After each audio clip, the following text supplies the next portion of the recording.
리플이 자사주를 또 사들이겠다고 발표했어요. 이번엔 7억 달러 규모이고 주당 175달러입니다. 지금 사모 시장에선 70달러대에 거래되고 있으니까 2배가 넘는 가격이죠. 그런데 비슷한 시점에 나스닥 상장 기업들이 XRP를 수억 달러 규모로 매수하고 있다는 소식도 나왔습니다. 단기적으로 시세 차익을 얻기 위해 매매한 게 아니라 회사 자산으로 장기 보유하겠다는 입장이에요. 얼핏 보면 전혀 다른 이야기처럼 들릴 수 있겠지만 내용을 자세히 파헤쳐보면 결국 같은 방향으로 흘러가고 있다는 얘기입니다. 리플은 내부 지분을 정리하면서 외부 확장을 준비하고 있고 기관들은 XRP를 전략자산으로 받아들이기 시작한 거죠. 오늘은 이 두 가지 움직임을 기준으로 리플이 지금 어떤 판을 짜고 있는지 그리고 XRP 수요가 어떻게 바뀌고 있는지 차근히 풀어보겠습니다. 본격적으로 시작하기에 앞서 구독, 좋아요 한 번씩 눌러주시고요. 알림 설정까지 해두시면 제가 올려드리는 영상에 대한 소식을 보다 빠르게 받아보실 수 있습니다.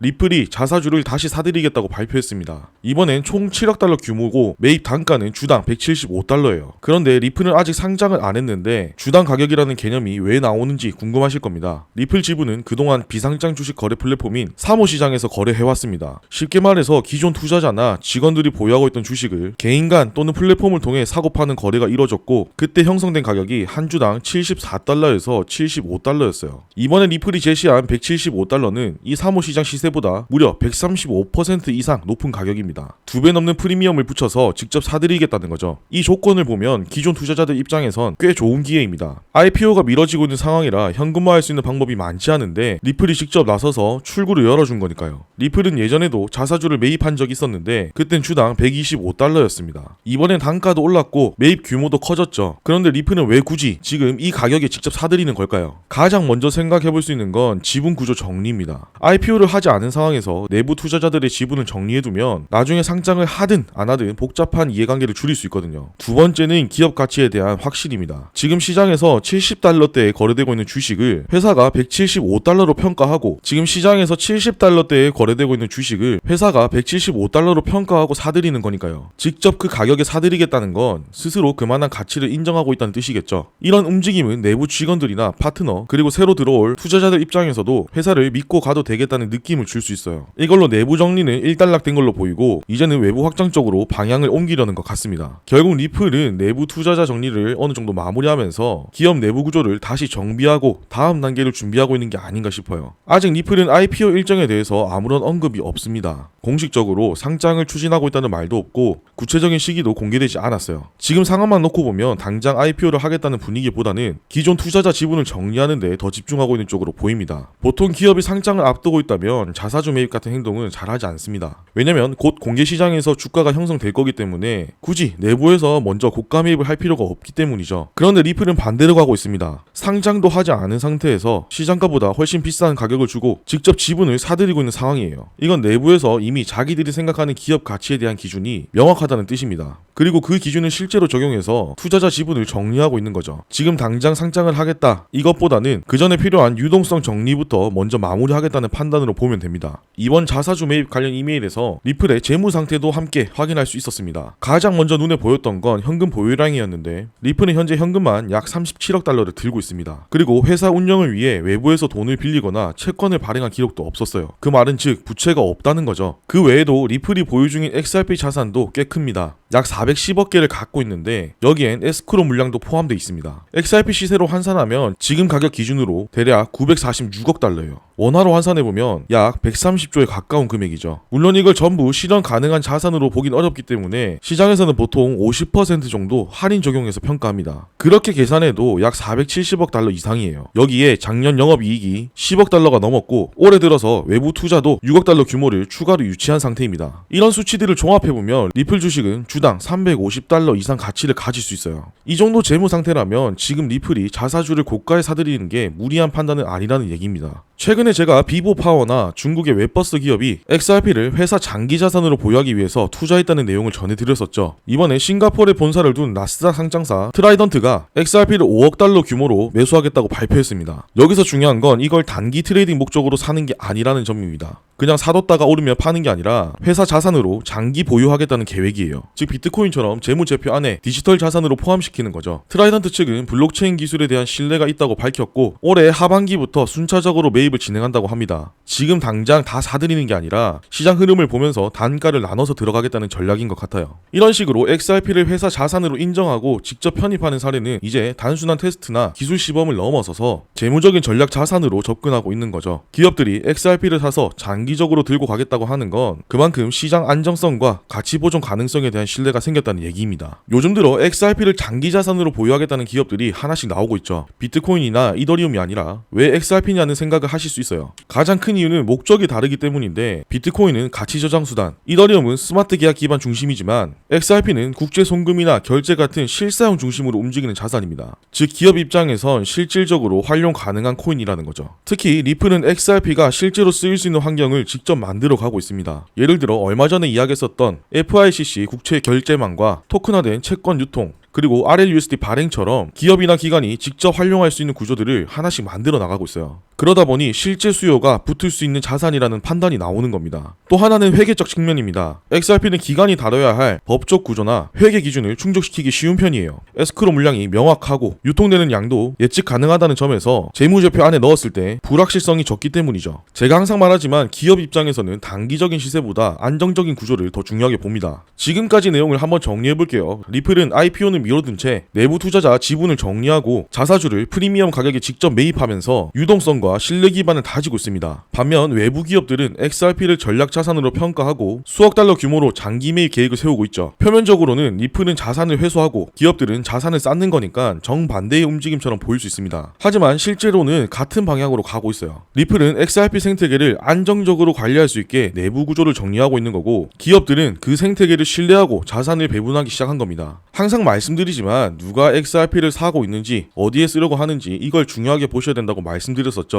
결국 지금은 안에서 구조를 정비하는 리플과 밖에서 자산을 쌓는 기업들이 각자 자리를 잡아가는 과정이라고 볼 수 있습니다. 리플은 내부 이해관계를 정리하면서 기업 자체 신뢰도를 올리고 있고 기업들은 XRP를 실제 회계 자산으로 인정하고 들어오고 있어요. 이렇게 되면 시장에서 가격이 조금 출렁이더라도 기관들은 쉽게 흔들리지 않습니다. 그냥 샀다가 파는 게 아니라 앞으로도 계속 들고 갈 자산으로 보고 있다는 얘기예요. XRP는 지금 단기성 테마가 아니라 기업 자산으로서의 성격을 갖춰가고 있다는 거, 이 흐름을 앞으로도 계속 지켜봐야 합니다. 이번 영상은 여기까지고요. 유익하셨다면 구독, 좋아요, 알림 설정 잊지 말고 꼭 한 번씩 눌러주시고 저는 다음 영상에서 또 알찬 내용들 준비해서 돌아오도록 하겠습니다. 감사합니다.